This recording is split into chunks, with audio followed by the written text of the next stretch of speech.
మేము కూడా అంతే నమ్ముతున్నాం. ఇప్పుడు చంద్రబాబు నాయుడు గారు జైల్లో ఉన్నప్పుడు కూడా ఆయన ఫ్లైట్లో రానినప్పుడు బై రోడ్ వచ్చారు. బై రోడ్ ఆపినప్పుడు కూడా ఆయన అక్కడే రోడ్డు మీద పడుకున్నప్పుడు చాలా బాధ కలిగిందమ్మా. ఎందుకు ఈ బాధలని మనకు అనిపించేసింది.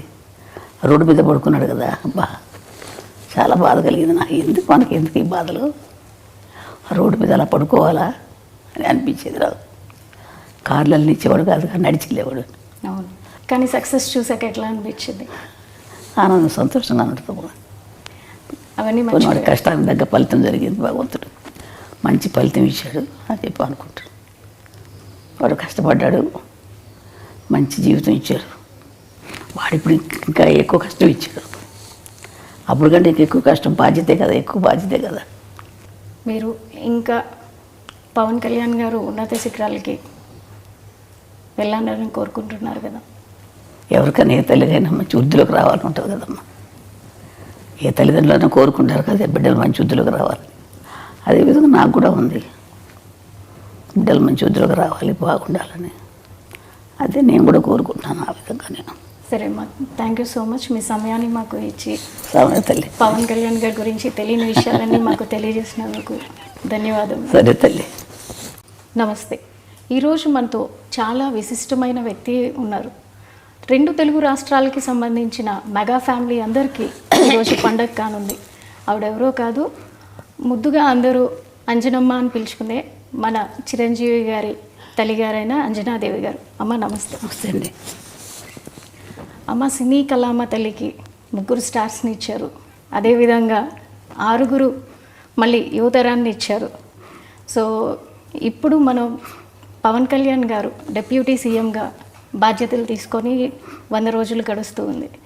సో దీని మీద మీ మనోభావాలు చెప్పండి, ఎలా ఫీల్ అవుతున్నారు? ఎంత కష్టపడ్డాడు, అంత వాడికి సుఖం వచ్చింది పాపం. ఇప్పుడు అంత కష్టపడాలి కదా, ఇంకా ఎక్కువ కష్టపడాలి. ఇదివరకు అంతా కష్టపడ్డాడు, ఇప్పుడు ఇంకా ఎక్కువ బాధ్యత తీసుకొని బాధ్యత ఎక్కువ అయింది ఇప్పుడు వాడికి.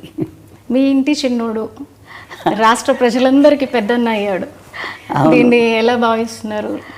ఆయన బాధ్యతలు సంతోషంగా ఉంది. అంత కష్టపడే వాడికి భగవంతుడు మంచి ఇది ఇచ్చాడు, అదృష్టం. ప్రజలకు సేవ చేసే భాగ్యం ప్రసాదించాడు. 10 ఏళ్ళు అవుతుంది ఇప్పటికీ ఆయన స్థాపించి. 10 ఏళ్ళ నుంచి ఇంటికి దూరంగా చాలా పీక్లో ఉన్నటువంటి కెరీర్ని పక్కన పెట్టి రాత్రింబవళ్ళు ప్రజలతోనే ఉంటూ ఆయన ఎక్కడ ఉంటే అక్కడ, కొన్ని ప్రాంతాల్లో అయితే కనుక ఆయన నేల మీద పడుకున్న రోజులు కూడా ఉన్నాయి.